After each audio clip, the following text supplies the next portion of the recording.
La situation au Liban est tout à fait dramatique. Nous voyons que la violence est perçue comme le moyen d'arrêter la violence, ce que nous chrétiens savons ne pas être. Le Christ nous a appris comment arrêter la violence. Alors cela entraîne d'abord de nombreux morts. On pense qu'il y a plus d'1 millier de morts et plusieurs milliers de blessés, mais aussi des centaines de milliers de Libanais qui ont dû quitter leur maison et qui remontent vers le nord. Donc les téléspectateurs comprennent bien que cette situation engendre de nombreux drames, de nombreuses difficultés, une peur, une anxiété dans la population.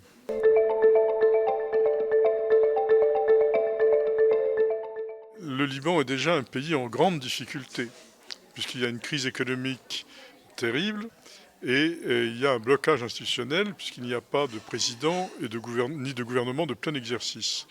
Donc ce drame arrive dans un pays qui est déjà en faillite. Cela accentue le drame. Alors, nous avons appris, par exemple, qu'il y a des écoles catholiques tenues par des religieuses catholiques qui essayaient d'aider la population, qui se préparaient à les aider, qui nous avaient demandé notre aide pour cela. Leurs écoles, leurs couvents ont été envahis de force, les portes enfoncées, des gens se sont imposés dans leurs écoles. Ceci est inacceptable.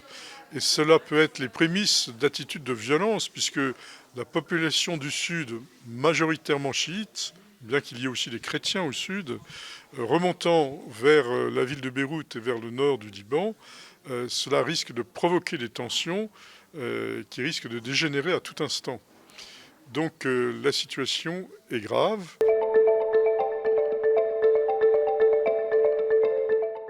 Alors bien sûr, il faut distinguer les zones du Liban.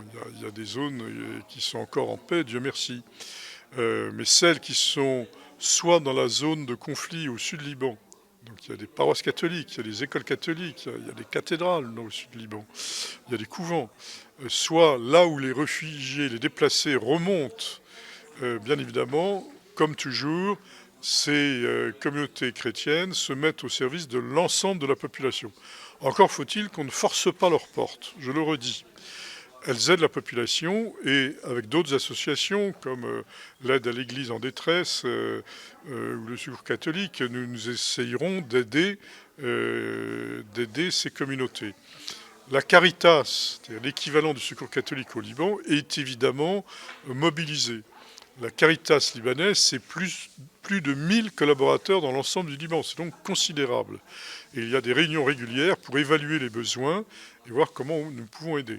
Nous avons plusieurs collaborateurs au Liban qui sillonnent également les zones en difficulté pour faire remonter les besoins. Mais l'Œuvre d'Orient, c'est une association. Nous n'avons que les moyens d'une association. Actuellement, ces dernières années, au Liban, nous avons engagé près de 10 millions d'euros chaque année, c'est-à-dire le tiers de nos moyens. Nous ne pourrons pas continuer comme cela. Et donc c'est bien aux États et aux organisations internationales de prendre le relais et d'opérer ce qui doit être fait. Une association ne peut pas remplacer un État défaillant.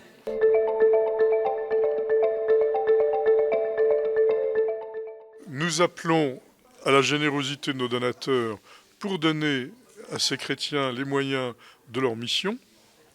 Ce sont parfois des missions de nourriture, de soins. Comme toujours, hélas, on est un peu habitué à l'Œuvre d'Orient, ce sont souvent des femmes seules avec des enfants, tandis que les hommes sont blessés, morts ou au combat. Donc c'est ces femmes seules avec des enfants à qui il faut trouver un toit, qu'il faut parfois soigner, et avec lequel il faut apporter de la nourriture et du réconfort. Bref, le travail que des chrétiens se doivent de faire au nom du Christ et de l'Évangile. Mais il faut également un déblocage rapide des institutions. Le Parlement doit se réunir sans tarder, ça veut dire dans les heures qui viennent, pour procéder enfin à l'élection d'un président de la République qui, lui, doit être un chrétien maronite, et à partir de là, la désignation d'un gouvernement multiconfessionnel dont le Premier ministre est sunnite. S'il n'y a pas ce déblocage des institutions, l'aide internationale ne pourra jamais arriver au Liban. Et donc cela sera un drame sans fin. Ceux qui refuseraient aujourd'hui qu'il y ait un président et un gouvernement libanais seront des gens qui agiraient contre les intérêts de la population du Liban. Car il s'agit de cela, il s'agit d'aider la population libanaise. Il y a donc une responsabilité à prendre.